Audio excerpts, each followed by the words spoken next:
Proteus Leadership proudly presents the Let's Go, Let's Grow podcast with Des Penny, founder of Proteus Leadership.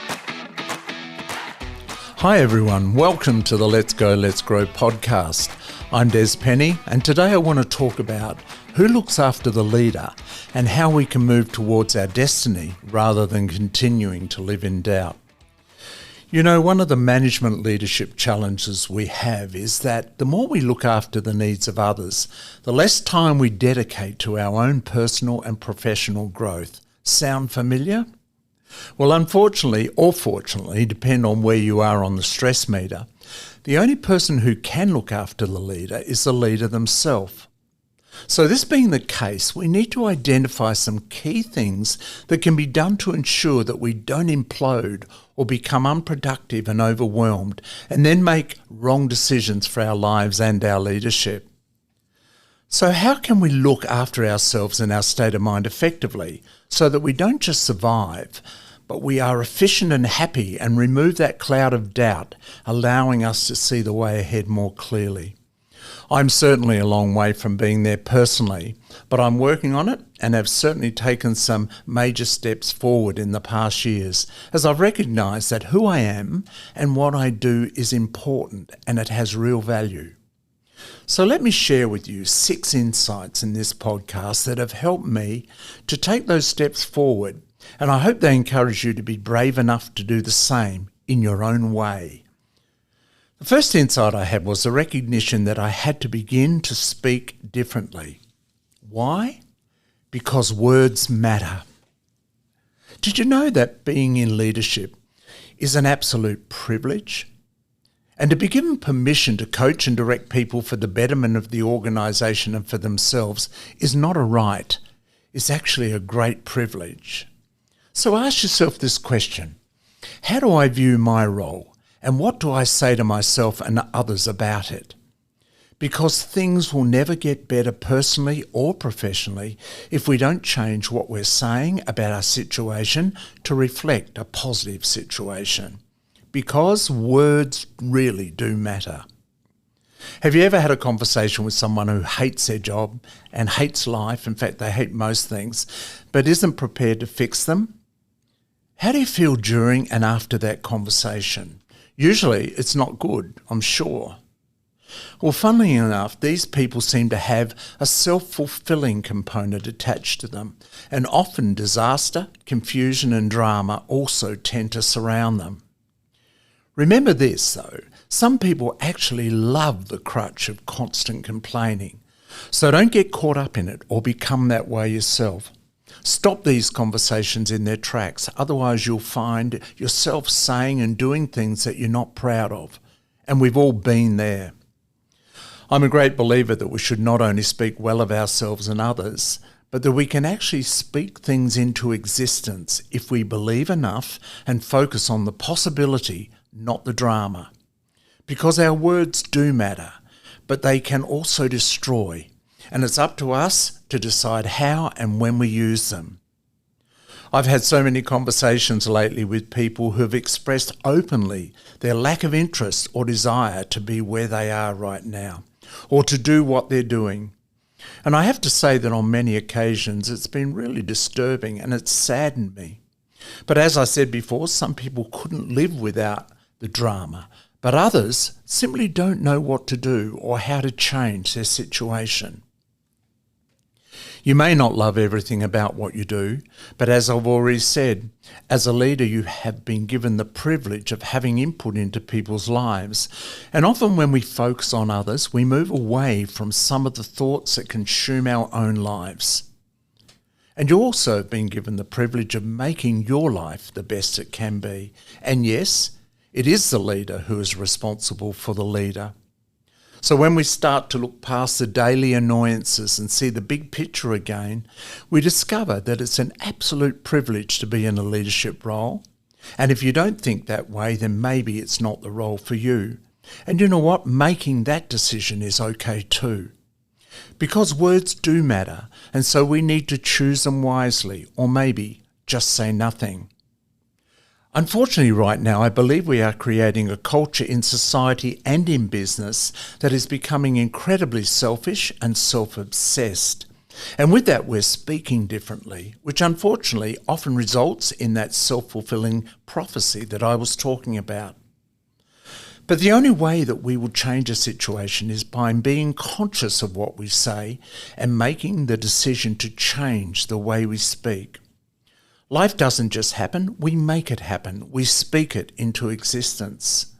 So, if that's the case, then why do we put so much effort into speaking the negative things into existence and then are surprised when they happen? Remember, when everyone is speaking doom and gloom, that is your time to shine and move ahead of the pack. But it'll only happen when you start to speak with positivity, belief, and authority, not negativity. So catch yourself out, because words matter, so choose them wisely. And let's change the narrative. Let's start to tell ourselves and others a better story, because we are the authors of our own lives. In fact, here's a challenge for you. Why don't you, right now, give yourself a self-affirming statement?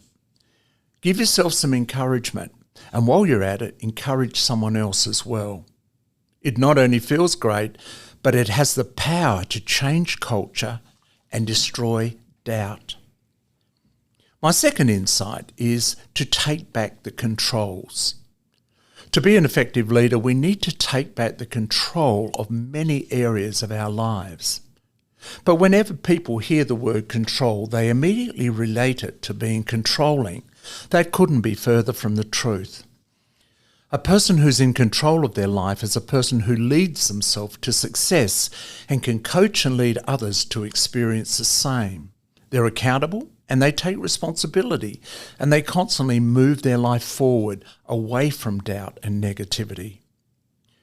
Now, you might not be able to control everything, but there are some things and some areas in our lives that we can control. The first one is your personal life. If you have constant turmoil in your personal life, then whether you realise it or not, it will impact on the workplace in the way you treat the people you work with. You cannot live a double life. You cannot say something and be something else. It will catch up with you sooner or later, and people will be hurt in the process. So ask yourself, what is it that I need to work on in myself before I try to help everyone else? But be honest. Remember, the only person who can look after the leader is the leader themselves, but we must first have to see the need. The second thing that you control is your expectations of others. We cannot behave a certain way and then expect everyone else to operate under a different set of rules. And we don't lead best by demanding, we lead best by example. So how are you leading right now? Again, be honest with yourself. Leadership's not a competition. It's a never-ending journey of opportunity and growth. So ensure that your expectations of others are fair and that you are giving them the support they need rather than judgment. And thirdly, you can control how you respond in your professional life. If you're not happy where you work or where you're at in life, then you have three choices. The first choice is to stay and make a positive difference. In other words, work on it, and as Gandhi says, become the change you wish to see. Yes, it is hard, but we cannot be at peace with any other decision unless we first try to make a difference. Secondly, is a choice to stay and become a part of the problem. If you don't want to be the change, then you will become the problem without even realising it. That doesn't feel good, and it comes with many, many, many negative ramifications. And thirdly, you can choose to leave or get out and remove yourself from the situation. But never do that until you've tried the first to stay and make a positive difference. I'm often asked about how this applies to our other relationships that are not working as well as we would like. Now, I'll never give people advice in this area, but what I do know is that some people were just not meant to be together.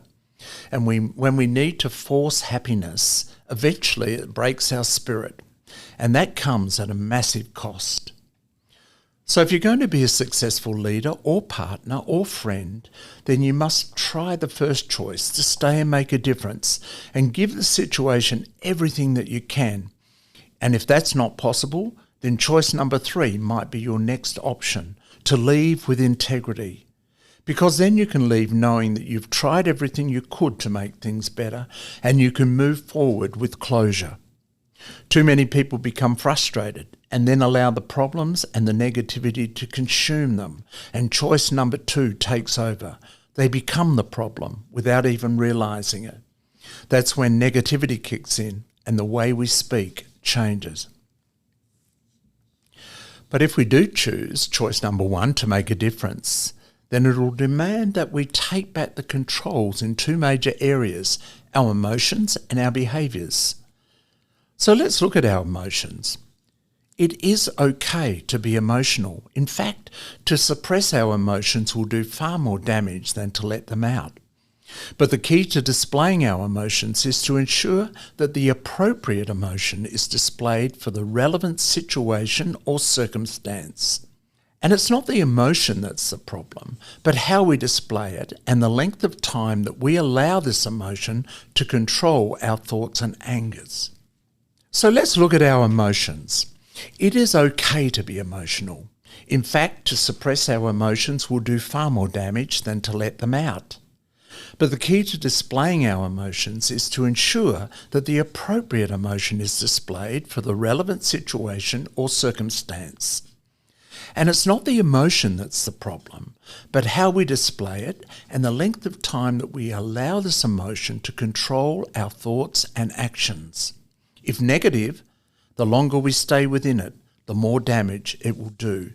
So take control, get your emotions back on track, because in most cases, it is within your control to do so. And secondly, we need to take responsibility for our behaviour. I can remember my father once said to me that it's not whether you're right or wrong that's important, but whether you react or respond to the situation that matters. Ask yourself if the behaviour you are displaying is appropriate. If then, don't try to justify it, change it. We all have the power to do that. Own it and change it, or relationships might be destroyed forever. Insight number 3, we need to understand that it's okay to make mistakes. We've been conditioned through life to believe that mistakes are a sign of weakness and that people will think badly of us if we make a mistake, when quite the opposite is the case. People just want us to be honest. Remember this, if you're not making mistakes, then you're not learning anything new. So not only is it okay to make mistakes, but it's also essential for our growth.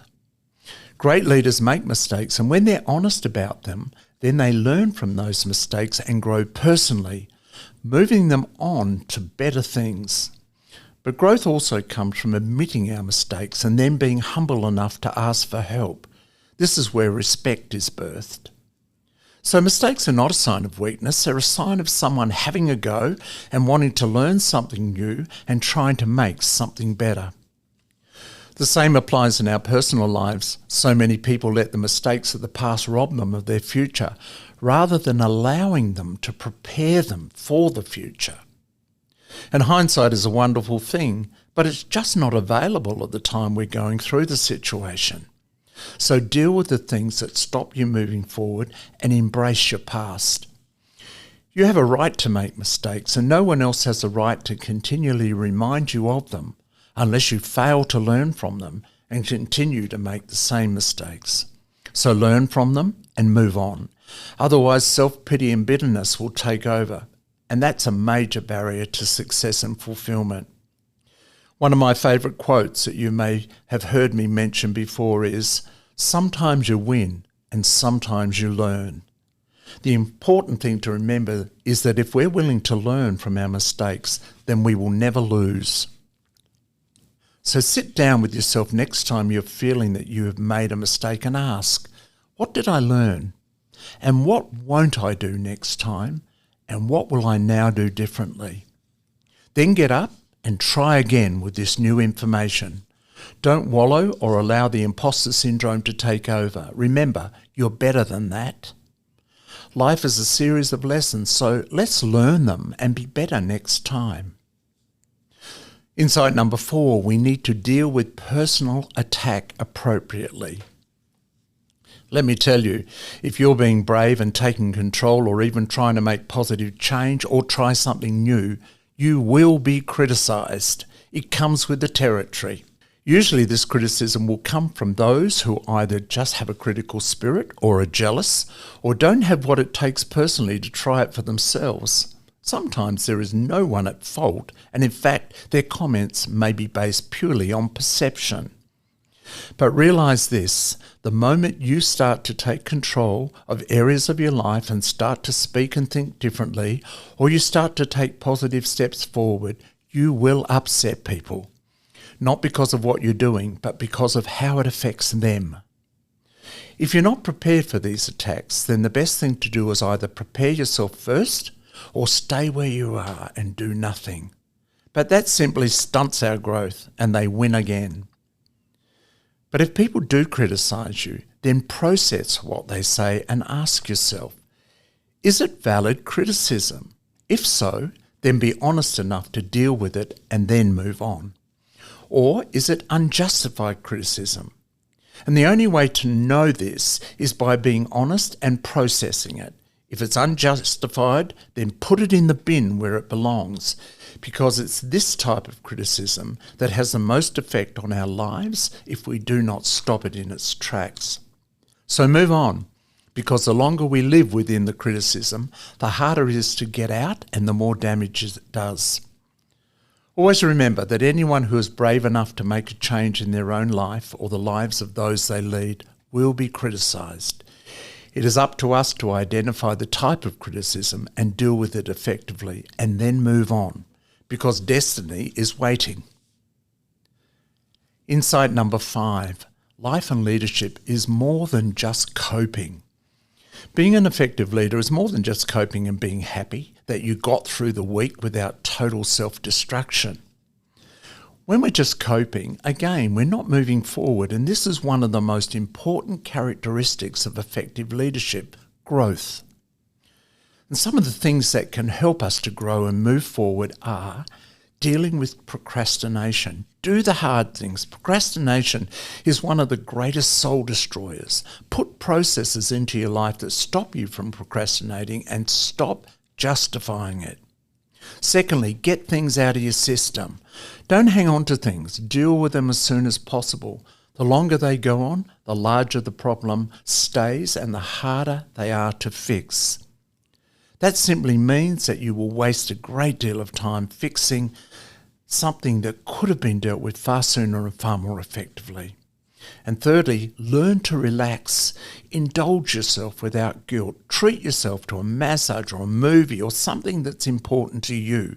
You deserve and need to refill your tank if you want to do more than just cope. So we need to find sources of joy and relaxation that give us balance, but that will be different for everyone. Find yours. Just coping should never be an option. And my final insight is to find a mentor. A few years ago, when I was actively speaking at events right across Australia, a lady approached me and asked me if I would be her mentor. She then went on to say that she didn't expect that I would say yes because she knew I was busy and I was very important, and she wasn't. And she didn't think she was worthy. My response was simple. You are not no one. I am not famous, and yes, I would love to be your mentor. After she got up off the floor, we created a program. She was so shocked, but she was absolutely wonderful to work with. You see, we all need someone to talk to. So find someone you respect and simply ask them if they would be your mentor. Most people will say yes, and if they don't, then they weren't the right one, and that's okay.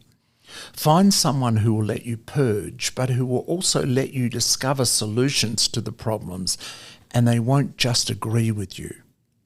It's an absolute privilege to be in a leadership role, but it's even more satisfying to watch others evolve and grow, and to know that somehow through all of your lessons, you've helped them to learn theirs.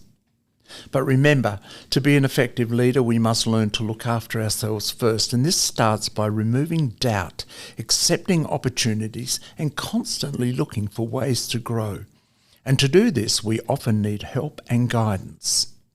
So regain your passion and realise, even though it gets tough sometimes, you're doing a great thing. And you are having an amazing impact on those around you. So start to tell yourself that. And no matter what others might say, it's only you who knows you and what your motives and intent are. Hang in there, because you are talented, you are gifted, and you are worthy of success. So in conclusion, doubt and negativity rob us of so much time and effort, and often rob us of our destiny. So if you want to move from doubt to destiny, then start to think and speak differently. Take back the controls in your life.